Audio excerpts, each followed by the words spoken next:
Oke Sobat Sejarah, dalam video saya kali ini, saya akan membahas tentang sejarah rumah peninggalan masa kolonial di perbukitan Jatinggaleh, Semarang. Konon, rumah ini adalah tempat di mana tentara Perancis menyembunyikan barang berharga mereka dari kejaran tentara Inggris pada tahun 1811. Rumah di perbukitan Jatinggaleh ini merupakan bekas dari rumah seorang Tionghoa bernama Gui Tianji. Namun, orang sering menyebutnya dengan rumah harta karun.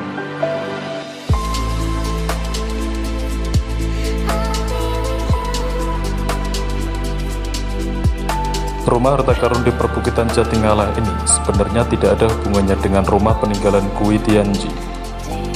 Penyematan kata harta karun ini menunjuk pada sebuah kejadian yang terjadi pada tahun 1811 di perbukitan Jatinggaleh, yaitu penyerbuan tentara Belanda di bawah koloni Perancis oleh tentara Inggris yang hendak menguasai Pulau Jawa.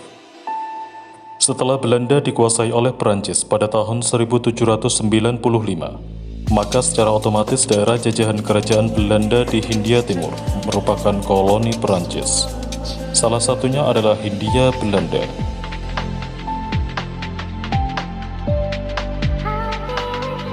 Pemerintahan baru atas Hindia Belanda pun berganti menjadi Republik Batav yang berpusat di Batavia dengan diangkatnya Jan Willem Janson sebagai gubernur jenderal pada saat itu, menggantikan Herman Willem Daendels.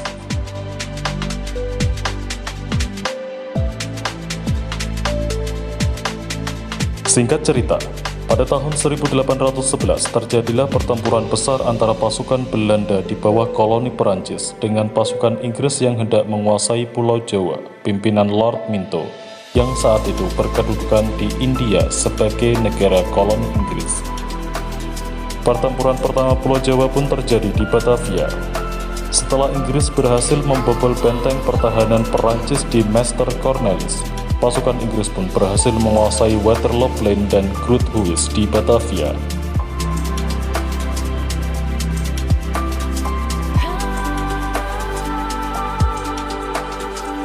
Pasukan Perancis dan gabungannya serta Gubernur Jenderal Jan Willem Janson mundur melalui Veld of Vreden ke Semarang. Di kota Semarang, Gubernur Jenderal Jan Willem Janson menempati rumah dinas Gubernur Pantai Utara Timur Jawa di Gedung De Vredestein di Jalan Bojongwi. Kemudian menyusun strategi pertahanan di perbukitan Jatinggaleh yang telah dipersiapkan oleh von Winkelmann, Gubernur Jenderal bagian tengah Pulau Jawa. Selain strategi pertahanan di perbukitan Jatinggaleh, Jan Willem Janson juga mempersiapkan pelariannya ke arah Surakarta sebagai pusat kekuatan militer Perancis saat itu. Konon dalam pelariannya tersebut, Jan Willem Janson dan rombongannya membawa serta barang-barang berharga mereka. Sesampainya di tanjakan Jatinggaleh inilah, barang-barang berharga tersebut diturunkan untuk mengurangi muatan.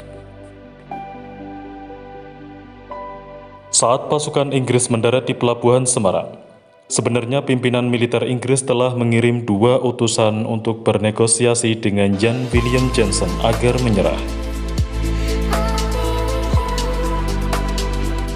Namun perundingan tersebut ditolak oleh Janson. Janson memilih mundur ke perbukitan Jatinggaleh untuk pertahanan dengan membawa serta 22 meriam dan 8.000 pasukan gabungan dari militer Surakarta dan Yogyakarta. Sementara itu pasukan tentara Inggris berkekuatan 1.100 prajurit dengan 7 meriam pimpinan Sir Samuel Auchmuty. Pada tanggal 16 September 1811 terjadilah perang besar antara Perancis dan Inggris di lembah Jatinggaleh, yang kemudian tempat tersebut dinamakan Waterloo van Java. Dalam pertempuran Waterloo van Java tersebut dimenangkan oleh pasukan Inggris, sementara pasukan Perancis mundur hingga ke daerah Tuntang Salatiga. Kemudian di Tuntang inilah pasukan Inggris mengakhiri pertempuran ini dengan menyerahnya pasukan Perancis lewat perundingan kapitulasi Tuntang. Oke Sobat Sejarah, bersama saya ini Pak Nur Sahid gitu, Purnawirawan gitu Pak. Ini pemilik rumah harta karun ya, konon katanya rumah ini diberi nama rumah harta karun. Oke, kita lihat dalamnya seperti apa, ikuti video saya bersama-sama. Oke, assalamualaikum waalaikumsalam. Niki marmer itu asli ya? Apa? Tagelnya asli. Tagelnya asli ya? Nggak bisa dibongkar. Marknya nopo Pak? Pernah ada ini ya? Ada yang copot ya? Banyak. Tagelnya ini Nggak ada. belum pernah ya? Asli ya? Asli semuanya. Apa mungkin Mastrik ya itu ya? Punyanya Peter Regut ya? Ini dari luar negeri semua kan? Iya. Jadi waktu bikin di sini itu semua sudah lengkap. Sudah. Pasang aja. Tapi nggak ada besi. Oh memang struktur dulu memang tidak ada ini besi kolongnya. Ya ini kamarnya. Ini potret jenengan ini. Oh iya. Masa muda ya, Pak Nur Said. Mana saya? Oh ini anak jenengan. Jadi ini pintunya dua ini. Ini jadi musola Pak ya? Nanti kamu sih dua pintunya ya. Oh pintu depan ini jadi musola ya? Iya jadi musola. Ini kan pintu masuk sini itu Yeah. cabangnya dua. Ini yang ke dapur, hubungan sama dapur. Makan dari dapur kan semua dapur di sini. Iya. Cuci situ, sumber di situ. Dan mau makan itu, makan. Kalau ada tamu, Jadi ada tamu lewatnya sini? ya lewat sini terus ini makan di sini. Ada sekat ini. Ya malah enak ya. Jadi kalau luas gitu loh, terkesan luas ya. Ini kalau ada tamu kan biasanya sembahyang dulu. Sembahyang dulu ya. Kamar mandi nggak ada. Oh kamar mandi. Nggak ada, ya, dapur nggak ada. Iya. Nah itu lukisan Napoleon Pak ya? Napoleon harus berusaha. Tapi sudah aus ya kayaknya. Di sini ada lukisan Napoleon ini. Ibu sama bapak tinggal berdua aja? Tinggal berdua aja? Sama anak ada? Nah, ini anak harus dapat ada pulang ke Jakarta. Oh sudah pulang. Jadi ini sekarang ini sedang sama baik ini. Aslinya ruang belakangnya sini. Ini ya ruang belakang sini ya. Ruang belakang tapi sekarang. Oke sobat, kita akan naik tangga ini. Kita lihat bagian lantai 2 dan balkon.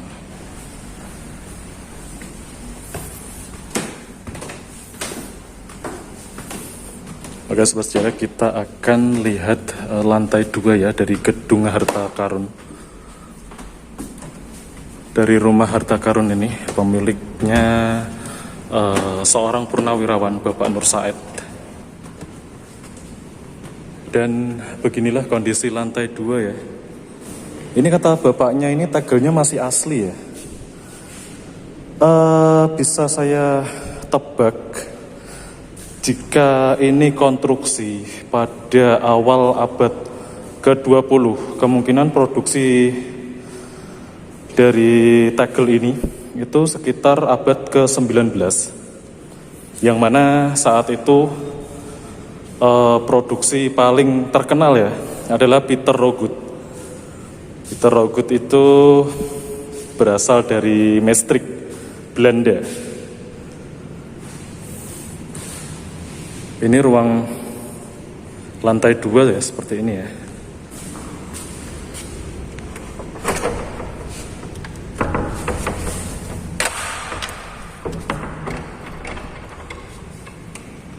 Oh ini. Oh ternyata setelah naik dari tangga ya, di sini kita masuk sebuah ruangan juga ini. Ini sebuah ruangan, kemudian baru tembus balkon utama. Ya, oke. Oke, sobat sejarah, di sini balkon utama dari gedung Rumah Harta Karun yang terletak di Jatingaleh. Di sini terdiri dari 3 balkon ya, balkon sayap kiri dan kanan ya, sebelah sana. Kemudian ini balkon tengah seperti ini. Dari sini kita bisa melihat kota Semarang. Dan wajar saja pada tahun 1811. Tempat ini sangat mendukung untuk memantau pergerakan tentara Inggris di kota Semarang yang digunakan oleh tentara Perancis saat itu. Kita bisa melihat di sisi utara sana itu pelabuhan kota Semarang. Bahkan dari sinilah von Winkelmann mempersiapkan sebuah pertahanan untuk menghalau serangan tentara Inggris yang mendarat ke Pulau Jawa, yang ingin menguasai Pulau Jawa. Dari tahun 1811 itu kemudian William Johnson itu lari ke sini dengan beberapa bawaannya, yaitu sejumlah 22 meriam dan 8.000 pasukan. Itu merupakan pasukan gabungan dari Surakarta dan Yogyakarta yang kemudian membentuk benteng pertahanan di sini. Oke sobat sejarah, ini bagian balkon tengah. Kalau kita bisa melihat di sini fasadnya masih asli ya. Bangunan ini merupakan perpaduan arsitektur Tionghoa Eropa ya. Karena memang pemiliknya sebelumnya adalah seorang warga Tionghoa bernama Gui Tianji. Dari literasi yang saya dapat, Gui Tianji itu merupakan seorang Taipan setelah Oei-Tiang Ham. Oke, sobat sejarah, saya akan masuk ke dalam lagi menuju ruangan tengah ya.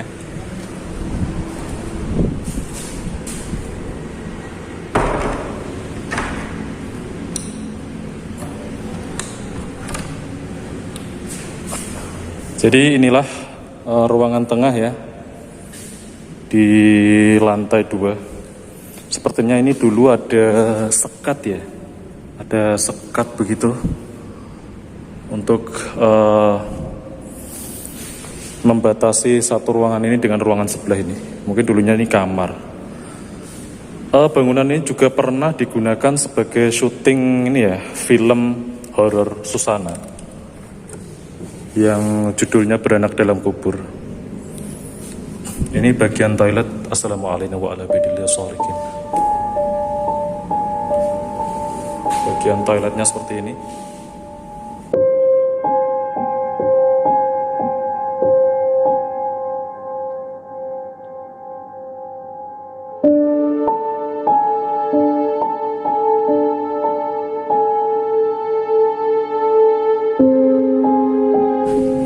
Oke, kita tutup lagi.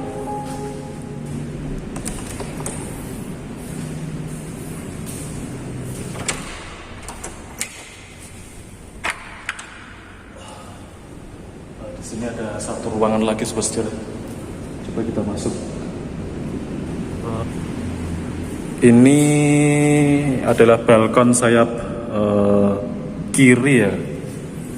Ini satu ruangan begitu di sini. Saya akan turun.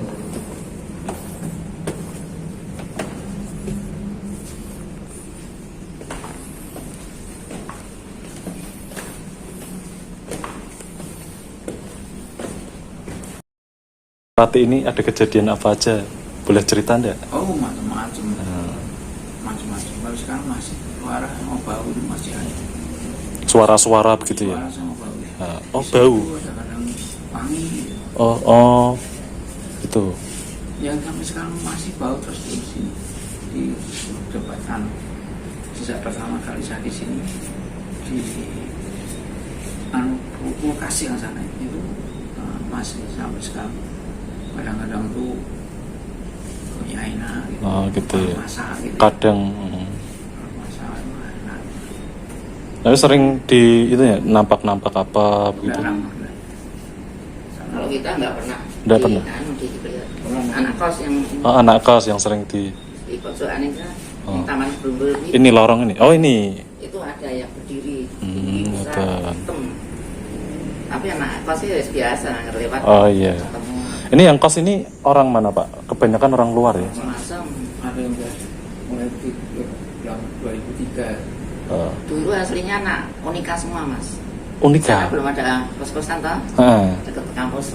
Unika Sugio Pranoto ini? Iya, anak Unika perempuan semua dulu. Malah Kita dulu kayak asrama wanita gitu ya. iya, Nah, Bapak nempati ini tahun berapa, Pak? 78.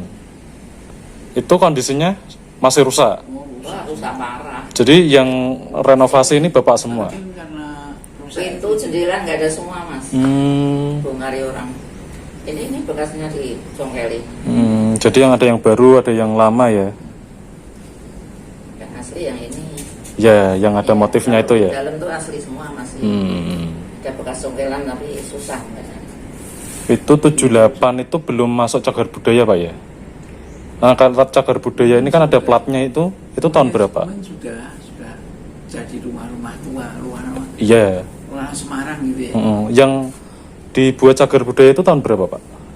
Itu kan kalau buat cagar budayanya itu baru 2000. 92. Oh, 92. Tapi itu dibuatkan oleh Pak. Tapi sudah ada rumah tua saya. Iya memang. Baca di itu. Ini rumah tua semua. Sudah di seleksi lah. Kelompok. Sudah dikelompokkan cara bukunya gitu ya. Oh, ada daftarnya gitu. Terus Termasuk Ya. rumah gue Ada Tianji gambarnya ini. ada gambarnya saya bawa terus gambarnya. Tapi catnya untuk cat ini kuning dulu, sampai sekarang kuning ini. Dulu warnanya apa? Iya. Kuning ya? Ya kuning kalau salah. Pernah dicat merah itu aku untuk syuting Syuting. sana. Oh, pas syuting itu. Cuman dibalikin ke kuning lagi. Ya. Nggak, Tapi- mereka nggak kembali kan malah rusak kok. Oh. Banyak yang itu rusak itu. Malah. Ada yang dilebohkan di situ itu. Oh, yang samping itu, yang Kan Enggak, yang tidak- ada dua. Yang ada terasnya yang teras bundar itu. Heeh. Itu kan dijebol untuk waktu syuting tuh. Oh, Dorong kok gitu ya. mobilnya, bapaknya ke sana itu kan. Kok tahu ini rumah ini gue Tianji ini? Oh kan saya ketemu. Saya sama ibu ini ke rumahnya. Oh, ke rumahnya, ke Kui. Yang kesini kan anaknya Kwitansi. Oh gitu ya. Namanya Joko Surojo itu tinggalnya di Itu keturunan Tionghoa ya. Iya, Oh. hanya pakai nama Joko Surojo. Iya, Orangnya tinggi besar gagah gitu. namanya Kui siapa? Kui Swan. Aku kurang ngerti Iya. sebenarnya. Joko Kui. Surojo, Jono Surojo. Terus yang perempuan tuh di negeri Belanda 2 pernah datang juga. Itu yang makan Nah dulu pengen mau lihat ke atas boleh Bu, oh silakan. Nah, dulu lahirnya di sini dia. Oh gitu. Gue Tianji itu. Anaknya Kwitansi. Anaknya gue Tianji. Perempuan 2 laki 2. Jadi gue Tianji itu toh, Bu, itu tadi saya sudah cerita sama Bapak gue Tianji itu saya kurang tahu ya beliau itu generasi keberapa ya, tapi yang jelas generasi kelima beliau itu namanya Gui Kihsun. Itu yang punya Punya apa kakaknya? generasi, berarti mungkin kakeknya. Oh iya. Itu yang mempunyai satu perusahaan ekspor komoditi gula. Gula, iya. Ya, itu ada hubungan keluarga sama Oe Tiang Ham. Iya. Jenengan mboten asing nggih Oe Tiang Ham nggih. Tiongkok kan Raja daerah gula. di Semarang, kan? Nggih, niku ada hubungan keluarga. Jadi istrinya Oe Tiang Ham itu namanya Gue Sinyo. Oh, Gui. Jadi- Itu warga Gui juga. Oh iya. Itu ada hubungannya. Ya, terus leluhurnya Gui itu pernah menjadi officer der Chinese-nya komunitas Tionghoa. Itu dia menjabat Letnan der Chinese. Itu namanya Gue Pun Kong. Makamnya ada di Simongan. Dia salah satu Letnan der Chinese. Itu merupakan pejabat penting masa kolonial juga untuk komunitas Tionghoa. Sekarang rumah lagi rumah kami. Sekarang kalau peninggalannya yang masih ada itu Pelampitan, Pak. Di Pelampitan itu ada. Cuman saya juga mau mencari ini juga di Pelampitan sebelah mana juga. Sing- Di Mataram itu yang tempat kita sendiri. di rumah-rumah biasa gitu. Ya, di Mataram banyak ya. Ya gitu ya. Ya kita pas kesana ketemu nanti sama istrinya. Itu secara rumah. Saya kurang tahu untuk Gui Tianjin ini generasi keberapa saya kurang tahu. Yang saya tahu marga Gui itu ada yang menjabat sebagai filantropinya nasionalisme Tionghoa yang memperjuangkan hak-hak apa itu komunitas Tionghoa di Semarang. Itu namanya Madam Gui In Hong. Ini juga ya. Gui juga itu yang menggunakan nama Madam Gui In Hong itu nama suaminya untuk menghormati almarhum suaminya. Nama beliau aslinya itu Bi Sinyo, keluarga Bi. Bisinyo. Kalau di sini dulu ada taipan namanya Bibio Juan. Itu ada di gang pinggir itu, rumah beliau besar sekali di situ. Itu juga marga Bi dari Bisinyo ini. Itu juga dulu menjabat sebagai kapitan dari Chinese. Seperti jabatan letnan tituler kayak gitu. Itu marga-marga itu benar-benar marga-marga terpandang gitu loh. Emang Semarang tuh isinya Cina semua dulu. Iya. Aslinya minggir. Banyak pendatang Tionghoa ke sini. Ini juga masuk terkaya nomor berapa gitu kan sebenarnya. Iya, ya itu yang paling terkenal kan Oi Tiang Ham itu. Iya. Dan keluarga ini Gui ini kan ada hubungannya juga karena istri Oi Tiang Ham itu Gui Binio itu istrinya Oi Tiang Ham. Itu dari marga Gui. Jadi makanya kekayaan ini kan banyak tersebar di Semarang, kekayaan keluarga-keluarga Tionghoa ini. Iya.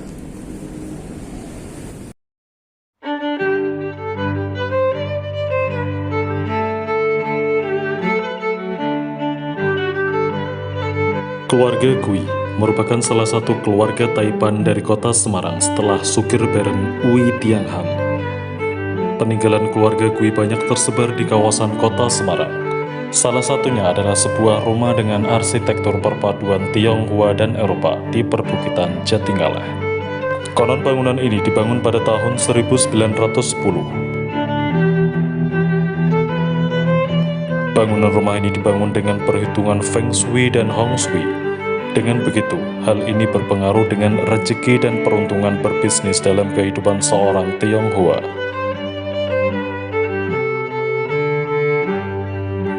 Rumah dengan arsitektur perpaduan Tionghoa dan Eropa ini sering disebut rumah harta karun.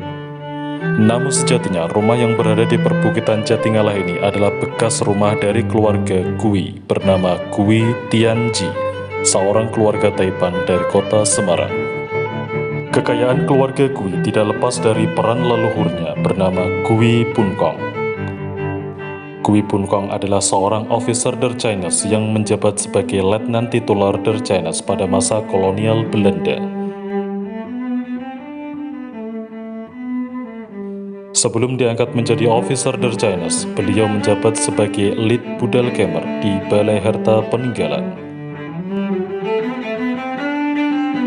Konon kekayaan keluarga Gui bersumber dari bisnis yang dirintis oleh Gui Kesiu, generasi kelima dari Gui Punkong, yang kemudian diturunkan kepada anak-anaknya yaitu Gui In Hong, Gui In Hee, dan Gui In Tun, yang bergerak di bidang ekspor komoditi gula dan hasil perkebunan, bernama Namlus Venoskap Gui Kesiu. Bisnis keluarga Gui tidak lepas dari pengaruh orang-orang di sekitarnya. Salah satunya adalah Ui Tiang Ham, sang raja gula dari Asia.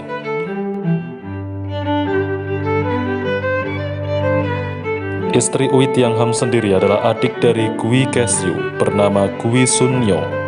Maka tidak heran jika bisnis kedua keluarga ini berkembang pesat hingga ke Singapura dan Jepang pada tahun 1916. Selain kepiawaiannya dalam berbisnis, keluarga Gui juga pernah menorehkan sejarah dalam peradaban Tionghoa di kota Semarang.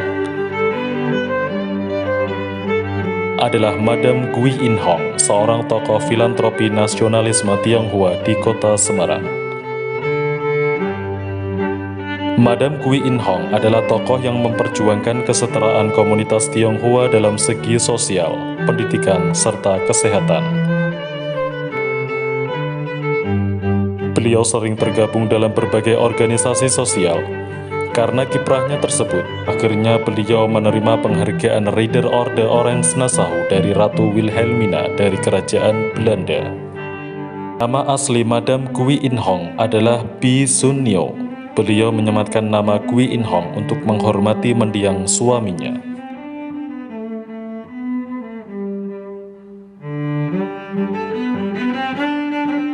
peninggalan keluarga Kui tersebar di kota Semarang. Salah satunya adalah Rumah Harta Karun.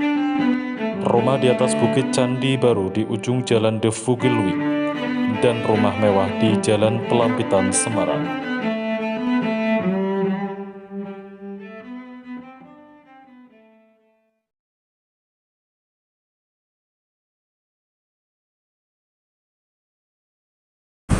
Oke Sobat Sejarah, sekian dulu informasi dari saya, mudah-mudahan bermanfaat ini bersama Pak Nur Said.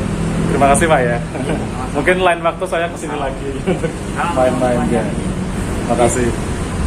Sekian dulu informasi dari saya, mudah-mudahan bermanfaat. Terima kasih. Wassalamualaikum warahmatullahi wabarakatuh.